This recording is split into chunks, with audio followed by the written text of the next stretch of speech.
Assalamu alaikum and hello everyone. This is Zishan Isaac with Zishan on air every Sunday, and I would like to welcome the viewers all over the world with regards to Facebook Live, YouTube Live, and Instagram Live. And if you've not subscribed my YouTube channel, please do.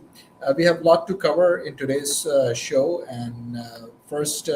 Starting with the Trump calls for replacing U.S. 250th concerts with MAGA rally, and this is where some of the singers and artists they actually declined and they were not participating. So now it's turned into a MAGA rally based on AFP and other media that has reported.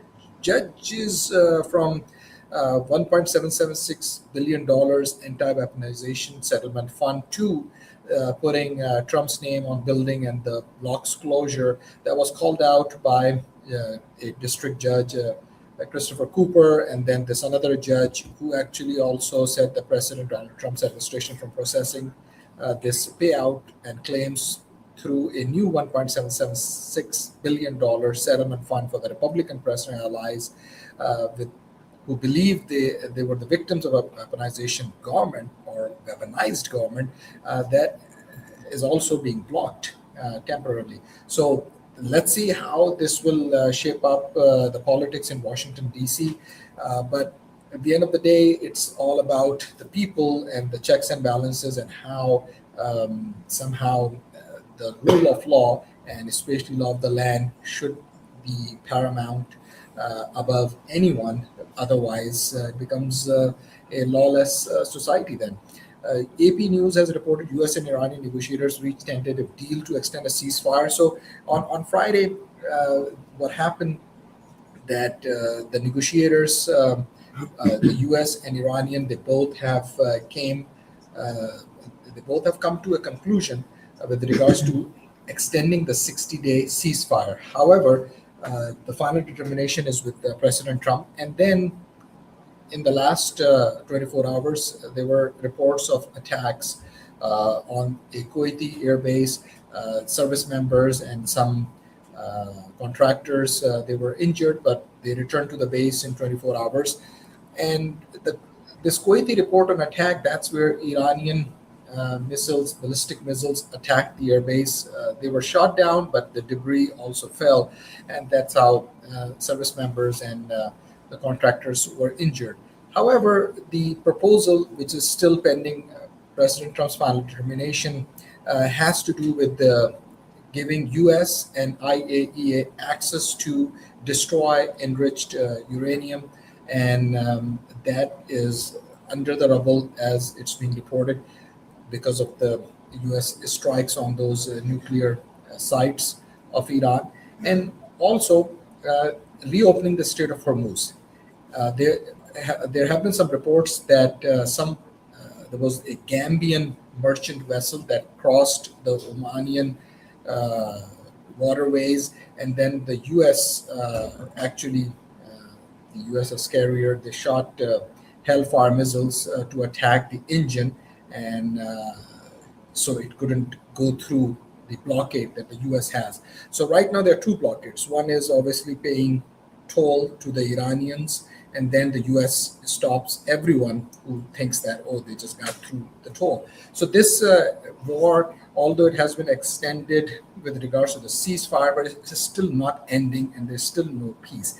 The other key aspect to this is U.S., especially President Trump, is asking Saudi Arabia and Qatar to sign the Abraham Accords, and then some reports are coming out with regards to putting pressure on Pakistan and Pakistan's Asim Munir to also agree with this Abraham Accord. There are some reports that Pakistanis have said that they are not going to accept that, which I find it doubtful because they cannot say it very openly to the U.S., but there are some reports. So there's a lot of political optics and political rhetoric.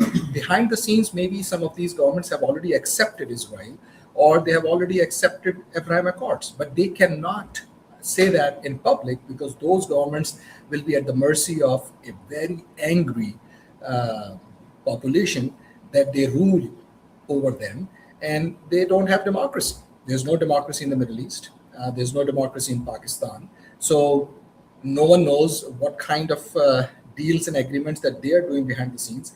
Mediators in Pakistan, they were going back and forth with regards to ensuring these edits that President Trump has sent back, that those are included. So everyone is playing according to their local population. But remember, in the United States, information always comes out, and even because of social media, information certainly get to the people.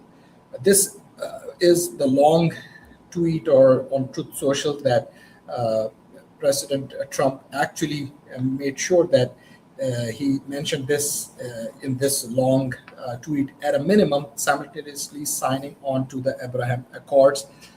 Those countries discussed are Saudi Arabia, the United Arab Emirates, already a member, Qatar, Pakistan, Turkey, Egypt, Jordan, and Bahrain, already a member. So there's a lot of pressure now on these countries. And then he also said that it should start with the immediate signing by Saudi Arabia and Qatar, and everybody else should follow suit. So the writing is on the wall. President Trump definitely wants these countries to sign the Abraham Accords, and also that Iran can never have a nuclear bomb, and especially the enriched uranium part. They never want to have a nuclear bomb because they are the signers on the NPT, which is the non-proliferation treaty. But at the end of the day, if they don't want a nuclear bomb, then might as well come out in the public and open the Strait of Hormuz, because a lot of people are suffering because of the economy. The counter argument is that, oh, US should show some flexibility. Well, then you need to continue to fight the US military might. So that's basically what an ordinary person, a man on the street or a woman on the street, a boy or a girl, understand this whole scenario in very simple terms. So we hope that peace may prevail, and both sides and those negotiators, they continue to now look at the edits from President Trump. I would like to also point out that I'm very humbled, and I really thank the Robert Senti organization. Mr. Robert Senti was the first Black or African American who was inducted into the Houston Astros. So this is his organization. So Rochelle Santee, his wife, they put out this press release that we're pulling out true workers of the community. Mr. Zishan Isaac has labored for many, many years to make to make a change. We appreciate you. Congrats to you for this honor. So I would like to again thank the uh, organization, Mr. Robert Santee and Rochelle Santee. And this event where I'm getting this Father of the Year award is going to be on June 14th at King's Banquet Hall. And for more information, you can see the information on the screen as well. And I would like to thank our key advertisers. Because of them, we are able to bring you this program.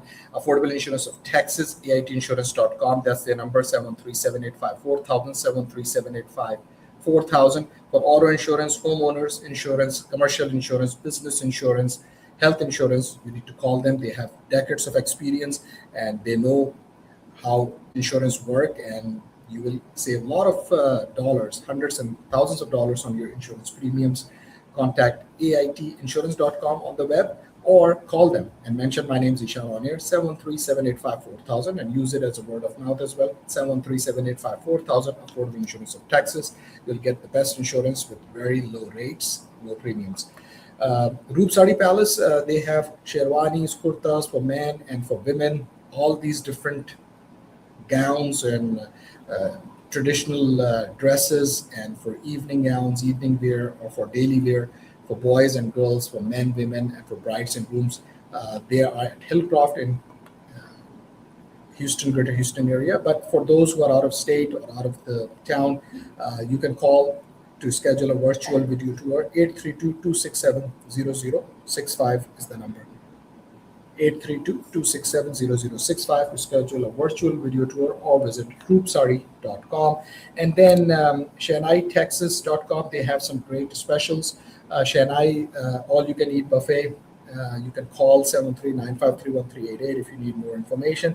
But also, they have 30-plus items, vegetarian $12.99 Monday to Friday, non-veg $14.99, and then takeout buffet $7.99 per pound.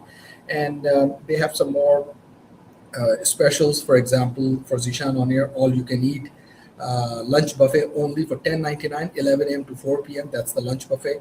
So 11 to 4 p.m. you can have all these different items. They have $15 to $25 to $35 deals Monday, Tuesday, Wednesday, Thursday, Friday, Sunday, Saturday. So lunch buffet 10.99. That's the price. Lunch buffet only 10.99. 11 a.m. to 4 p.m. Mention Zishan on here. With that, I'm going to sign off with the social media. And thank you for subscribing my YouTube channel. We have hundreds and thousands, millions of views as well with Zishan on here and Big Baller Sports, which is next. And you will get all the latest on sports next. Thank you. And we'll connect next Sunday.